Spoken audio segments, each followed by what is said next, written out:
ఈనాడికి ఏదైనా పెట్టి మనం ఎగలేదు అన్నట్టు ఈనాడు కొత్త రోజులాగా బాగా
సివిల్ సప్లైస్ డిపార్ట్మెంట్ నుంచి తూర్పుగోదావరి జిల్లాలో ప్రత్యేకంగా కాకినాడ ప్రాంతంలో నిన్నటి జరుగుతున్న అనేక తనిఖీల్లో భాగంగా ఉదయం నేను ప్రెస్ మీట్లో మీ అందరికీ వివరించాను.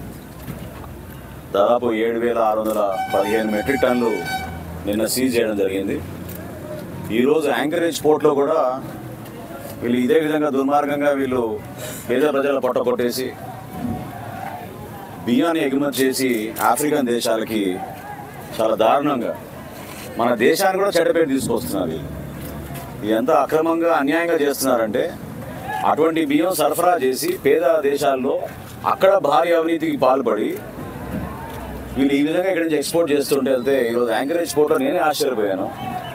మొట్టమొదటిసారి ఇక్కడికి వస్తున్నాను. విన్నాను ఇన్ని సంవత్సరాల నుంచి యాంకరేజ్ పోర్ట్ గురించి, ఏ విధంగా ఈ ద్వారంపూడి కుటుంబం మొత్తం కాకినాడ పోర్ట్ని కబ్జా చేసి అడ్డాగా చేసి యాంకరేజ్ పోర్ట్ని ఉపయోగిస్తున్నారు అనేది పుంకాలుగా మనం మీడియా సోదరుల ద్వారా చదువుతూనే ఉన్నాం, చూస్తూనే ఉన్నాం.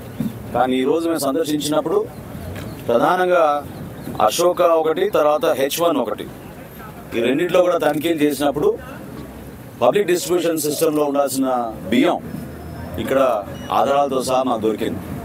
సో 2,800 మెట్రిక్ టన్నులు అశోకాలో అయితే H1లో 2,500 మెట్రిక్ టన్నులు, అంటే 5,300 మెట్రిక్ టన్నులు ఈరోజు ఉదయం ఈ తనిఖీలో మేము సీజ్ చేసాం. పోర్ట్ అధికారి గారికి కూడా నేను రిక్వెస్ట్ చేశాను షిప్పింగ్ మొత్తం ఆపేయమని. ఖచ్చితంగా ఇంకా లోతుగా తనిఖీలు చేయాలి. జాయింట్ కలెక్టర్ గారు, MD గారు ఒక టీం ఫామ్ చేసి మిగతా గోడౌన్స్ ఏవైతే పోర్ట్ ఏరియాలో ఉన్నాయో వాటి అన్నిటికీ కూడా తనిఖీ చేసి మేము అనుకునే విధంగానే పారదర్శకంగా నిజాయితీగా పేద ప్రజల సొమ్ము, మన దేశానికి సంబంధించిన సొమ్ము వీళ్ళ అవినీతి కోసం ఉపయోగించుకోవడం అనేది మేము ఇంకా జరగనివ్వం. ఎట్టి పరిస్థితుల్లో కూడా ఈ వ్యవస్థ మార్పు కోసం నిజాయితీగా పనిచేసే వ్యక్తుల్ని ముందుకు తీసుకొచ్చి జాగ్రత్తగా పారదర్శకంగా ఈ ప్రాంతంతో మొదలుపెట్టాం. ఈ క్లీనప్ అనేది నేను మొట్టమొదటి నుంచి కూడా అంటూనే ఉన్నాను. ఇక్కడ కార్టెల్ ఏర్పడింది. ఈ కార్టెల్ని బ్రేక్ చేయాలి. సమయం పెట్టినా పర్లేదు, ఎంత కష్టమైనా పర్లేదు, ప్రతి గోడౌన్లో వెళ్ళి మేము చెక్ చేస్తాం. PDS రైస్ ఎక్కడైతే పేద ప్రజల కోసం డిస్ట్రిబ్యూషన్ కోసం రాష్ట్ర ప్రభుత్వం నుంచి ఇంత ఖర్చు చేసి మేము వెచ్చించి క్షేత్రస్థాయిలో అందిస్తున్నామో కార్డుదారులకి లబ్ధి కలగడం లేదు, అక్కడ రైతుకి అన్యాయం జరుగుతోంది. ఆ పరిస్థితి రాకుండా చూడాల్సిన బాధ్యత మా అందరిపైన ఉంది. ఖచ్చితంగా నెక్స్ట్ ట్రిప్లో నేను వచ్చేటప్పటికి ఈ ఏరియా మొత్తం క్లీనప్ చేసి యాంకరేజ్ పోర్ట్ కూడా డైరెక్ట్గా వెళ్ళి సందర్శించి ఇంకా తీసుకోవాల్సిన సమాచారం తీసుకుంటున్నాం. పోర్ట్ అధికారులు కూడా కొంచెం అప్రమత్తం అవ్వాల్సిన అవసరం ఉంది. ఎందుకంటే ఎవరేం తీసుకొచ్చి స్టాక్ చేశారో మాకు సంబంధం లేదనే విధంగా వాళ్ళు మాట్లాడుతుంటే అది మేము ఊరుకోవాలి. అందరం బాధ్యత తీసుకోవాల్సిందే. సో అధికార యంత్రాంగం అంటే అందరం సమిష్టిగా ప్రభుత్వం నుంచి ప్రతి డిపార్ట్మెంట్ కూడా దీంట్లో బాధ్యత తీసుకోవాలి.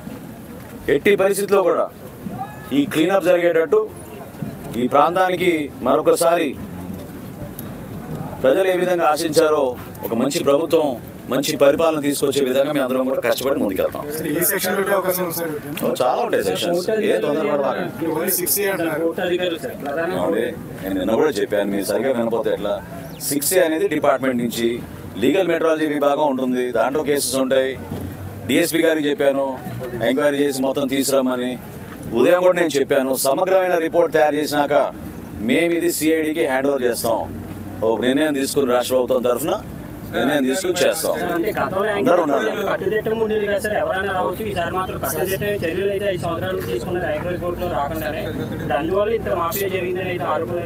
ఉండొచ్చు, వాస్తవం ఉండొచ్చు, వాస్తవాలు ఉండొచ్చు, వాస్తవాలు ఉండొచ్చు. ఖచ్చితంగా కదండి. ఈరోజు ఉదయమే మీకు 5,300 మెట్రిక్ టన్నులు దొరికింది. 5,300 మెట్రిక్ టన్నులు. సో అది సీజ్ చేసాం. కన్సర్న్ ఆఫీసర్ దాని గురించి యాక్షన్ తీసుకుంటారు.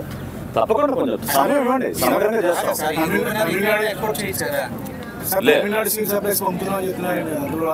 అది వాస్తవం, అది వాస్తవం ఉందో అది కూడా చెక్ చేస్తాం. ఏం పర్లేదు, వాళ్ళు చెప్పాల్సిన చెప్పలేదు ఉంటే కరెస్పాండెంట్ చూపించమనండి.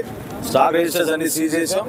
తప్పకుండా మాకున్న అనుభవం అవగాహనతోటి చాలా క్లియర్గా అర్థమైంది, వీళ్ళు పీడిఎస్ రైస్ని దారి మళ్లిస్తున్నారు, అన్యాయానికి పాల్పడుతున్నారు, అవినీతికి పాల్పడ్డారు. 100% వీళ్ళపైన క్రిమినల్ కేసెస్ పెట్టి ముందుకెళ్తాం. Thank you.